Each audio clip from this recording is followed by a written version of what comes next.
How to Make Money in Stocks. By William J. O'Neill. Introduction.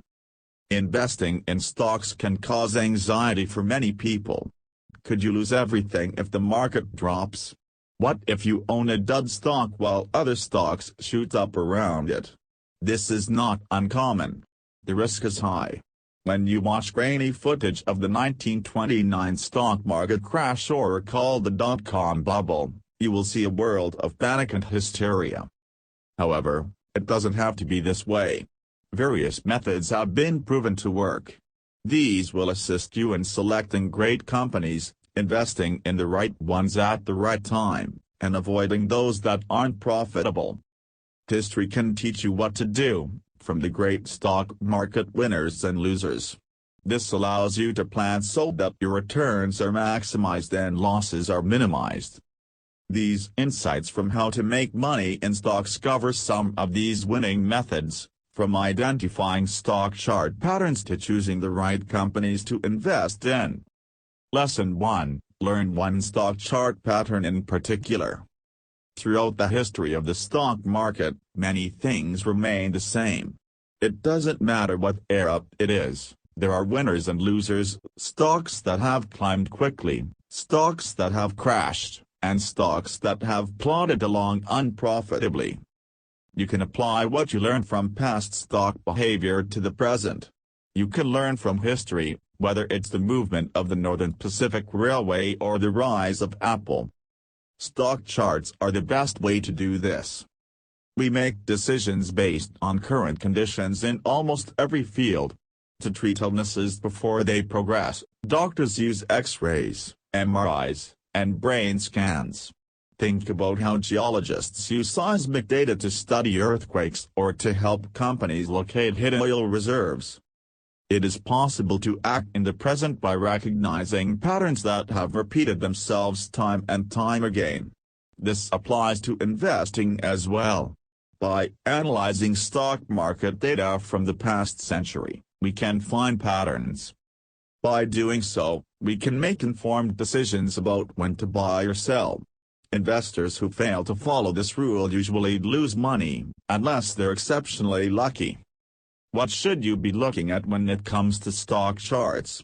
Price patterns. It is important to remember that there are many price patterns, but the most important one looks like a cup with a handle. That is its name, cup with handle.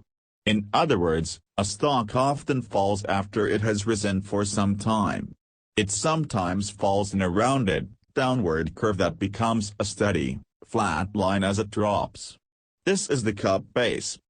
The importance of this base cannot be overstated. Due to the fact that without a solid base of investors who believe in the stock, it could just collapse. However, these solid foundations ensure that when the stock's fortunes change, it will rise properly. When the cup climbs upwards, the other side will be formed. You should buy in precisely at that point, when it dips back and forms the handle. Most of the time, the stock will shoot upward from there. Over the decades, this stock market pattern has resulted in great rewards for investors, no matter whether the stock is Apple in the 2000s or sea containers in the 1970s. Lesson 2. Earnings growth is the most important quality of a good stock. Any successful business relies on profitability. In general, a successful business results in a rising stock price. It makes sense, then, that you should look for companies with big earnings growth when choosing stocks. First of all, history proves this. Take a look at Google and Apple, two modern tech giants. As of 2007, Google shares were trading at $700 per share, up from $85 in 2004. In only 45 months, Apple went from $12 per share to $202 per share. In both companies' respective fields, innovation was taking place. Before their stocks shot up, they also showed a big increase in earnings. Earnings for Google were up 112% and 123% before the stock rocketed. Apple's earnings were up a staggering 350% in the quarter before the stock shot up. There are pitfalls to this approach, as with so much else in the stock market. The first is being dazzled by rumors of big future earnings. In the late 1990s, when the internet boom began, there were a lot of speculative stocks. They had no tangible earnings to prove their worth. The investors, however, were drunk on the optimism of the moment, so they bought in. The dot-com crash caused enormous declines for these companies. AOL and Yahoo, which had significant earnings, were less affected. Therefore, a lesson to be learned here is to invest only in companies with real earnings that are growing. If you are looking for profitable companies, you should focus on earnings per share, EPS. The calculation is based on the company's total after-tax profits divided by the number of shares. Look for companies whose EPS has consistently increased on a regular basis. Buying a stock based on earnings growth alone isn't a good idea. In the following sections, we will examine other important factors. When making a decision to buy, the highest priority should be given to the percentage increase in earnings per share. Lesson 3. When investing in innovative companies, you must know when to do so. It has been an engine of change for more than a century. Since Thomas Edison invented the incandescent light bulb, the country has brought disruptive technology to the rest of the world. Stocks are also affected by this. Stock prices rose dramatically when revolutionary technologies were introduced starting in 1880. Innovation and great returns on the stock market go hand in hand. Stock prices have grown dramatically over the years due to innovation. Northern Pacific, for instance, is the first railroad to cross the continent. In only 2 years, its stock increased by 4,000%. The new automobiles of General Motors caused the stock price to rise 1,368% from 1913 to 1914. For instance, Cisco Systems created networking equipment that enabled companies to connect local area networks. Between 1990 and 2000, its stock price rose by 75,000%. Innovators from around the globe continue to flock to the USA. Thus, we can expect many more opportunities like the ones we mentioned. Don't worry if you missed out on Apple or Microsoft. Other opportunities will present themselves. It's just a matter of working hard to recognize them in time. Don't believe the traditional logic that says buy low, sell high. Instead, don't be afraid to buy when stocks seem to be at a high point already. A great, innovative company may grow exponentially for years to come. Cisco Systems, for example. In 1990 it was already at an all-time high. In fact, it was already at an all-time high before it went on its staggering 750% surge. Studies conducted by Investors Business Daily have found that stocks like this, which continue to hit new highs during bull market periods, keep doing so. On the other hand, stocks that continue to hit new lows keep doing so, too. The right time to buy a stock, however, is not always the same as the right time to sell one. This is when it has established a solid base and is about to break out. Cup with handle is a sure sign of this. The lesson here is to search for pioneering firms.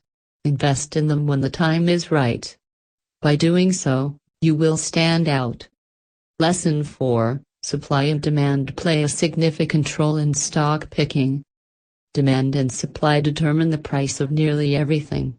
As a result, when you purchase things in your daily life, such as toothpaste, cheese, or stationery, the price depends both on the number of people who want to purchase it and the demand for it. Consider the difference between a company that has issued 5 billion shares and another that has issued 50 million. It takes an enormous amount of buying to generate a stock rally in the case of the 5 billion shares.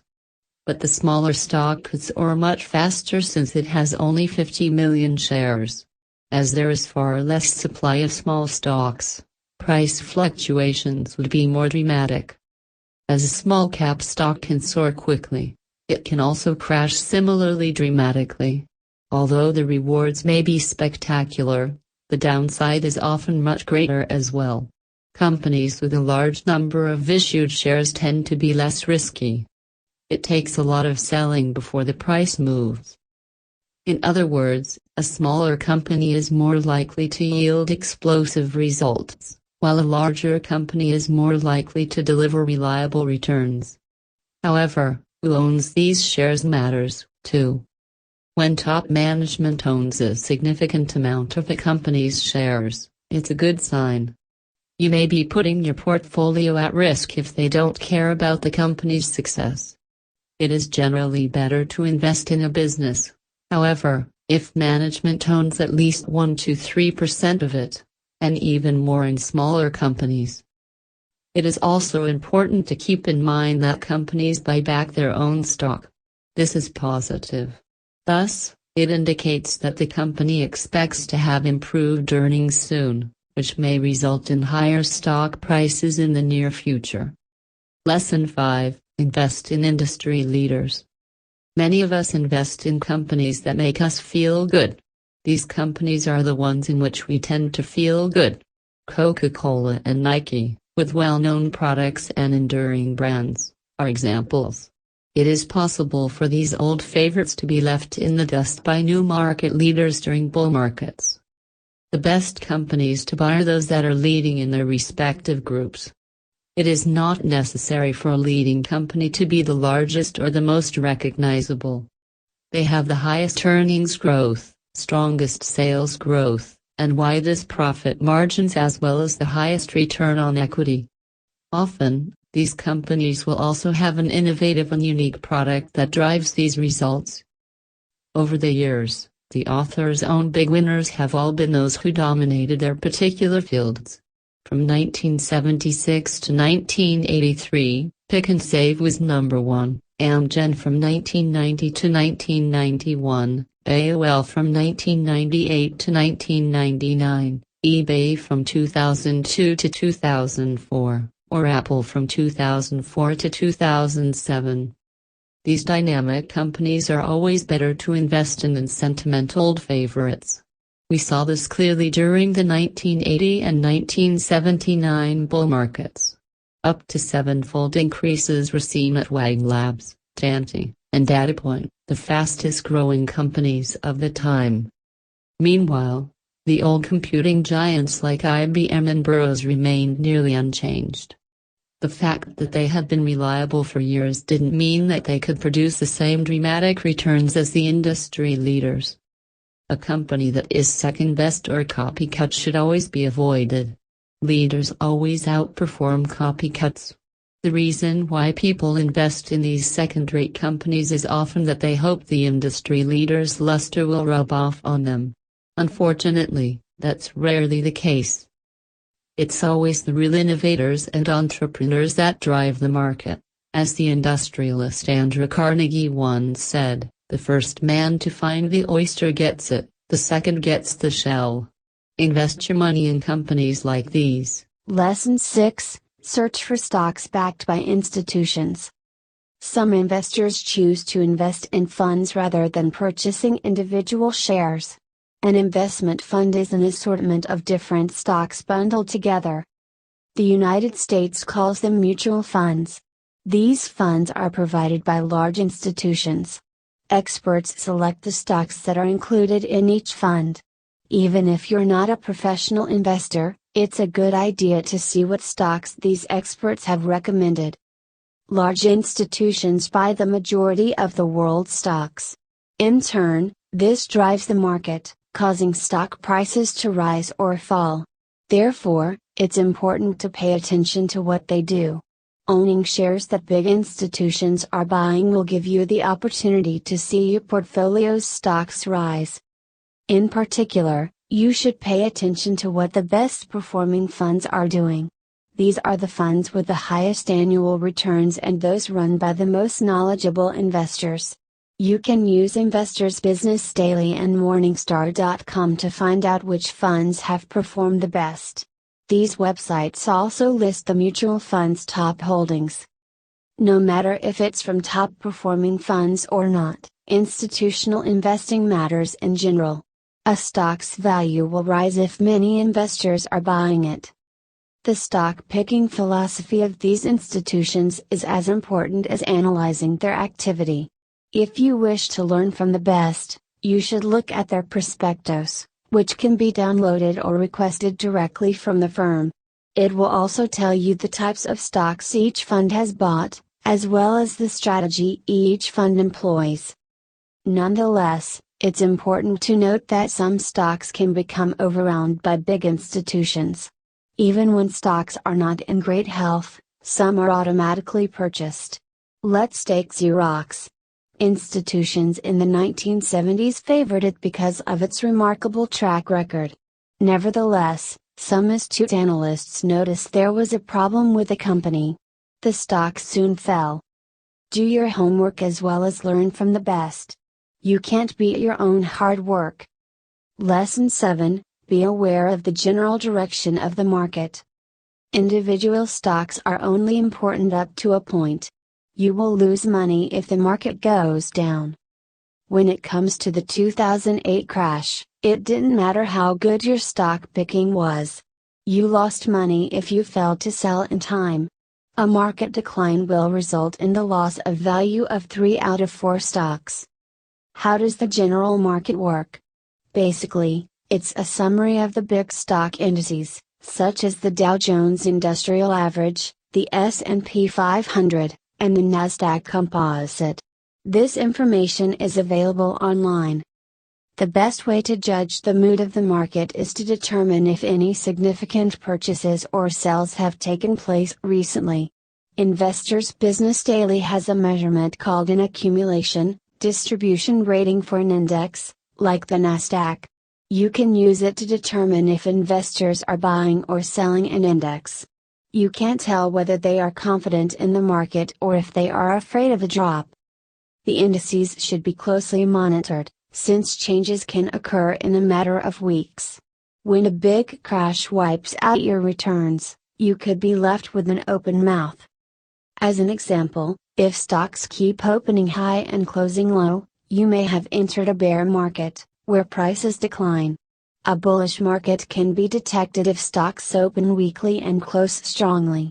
Unless you pay attention to the market on a daily basis, you'd never notice it. Avoid listening to too many financial analyst or investor newsletters on the state of the market. They are most often a source of distraction. Having conflicting opinions from so-called experts can cause confusion, instead of clarifying things. Observing the market in its own right is a better strategy. It's a bit like watching wildlife.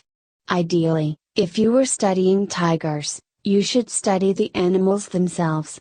There is no better way to gain insight into tigers than to watch the animals in their natural habitats. This also applies to the stock market, another wild beast. Final summary. It is important to learn how to read stock price patterns before investing. One particularly useful pattern is the cup with handle. Along with stock price patterns, you should be sure that your chosen stock is sound on other fronts as well. For instance, it should be a leading company, preferably with innovative products or services, as well as having increased earnings. As a final note, keep an eye on what top fund managers do, but also do your own homework.